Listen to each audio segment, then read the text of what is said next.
LHSAA is extending its hold on all activities until June 8th. The league took emergency action today during a conference call, pushing back its May 17th return date. We needed to, I guess, pump the brakes. I hate that term, but I use it, pump the brakes right now. In a phone interview with me tonight, Director Eddie Bonine said the league felt it was best to postpone its return date, citing a need for more clarity on what schools can do in Phase 1 and to allow schools more time to prepare for health monitoring. The state enters Phase 1 on Friday and potentially Phase 2 on June 5th. Come June 8th, teams would be allowed to begin workouts with as many as 25 players and coaches. It gives everybody the time to get the simple things that was attached to that as well, the sanitization, the availability to take everybody's temperature, who's going to take the temperature, who's going to keep track of the temperature, who's going to monitor that. All of those logistical pieces are stuff that's got to be taken into account.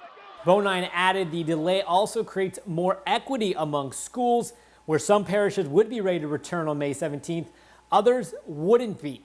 Seth Lewis spent the day talking to Acadiana football coaches, and he shows us how they plan to navigate the difficult waters back to football.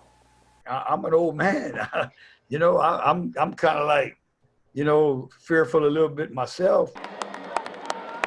Notre Dame head coach Louis Cook has won 5 state championships over his legendary career. The road to any title run starts in the offseason, but at the age of 69, his mind is focused on health, not hardware. My wife and I are both, we in the critical age area.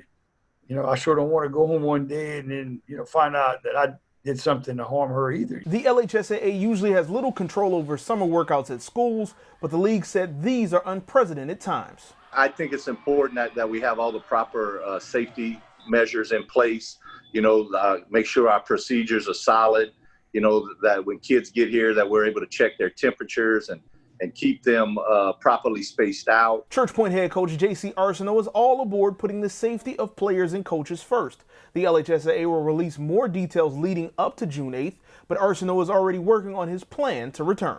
We're probably going to take it in 2-week increments. So what we're going to do is those first 2 weeks, we probably will not enter the weight room.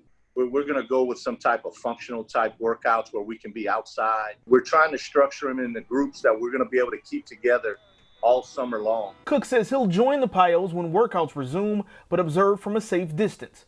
Both coaches agree, though, that while they're ready to get back to work, they want to do right by the community. I think sometimes we lose focus on the importance of sports. And, sports is important here on the high school campus, but we can't put that before our community. I don't want to be responsible, we come out here too soon or do something wrong, and then kids go home and then they affect the people in their home. There's a lot at risk. In Acadia Parish, Seth Lewis, KATC Sports.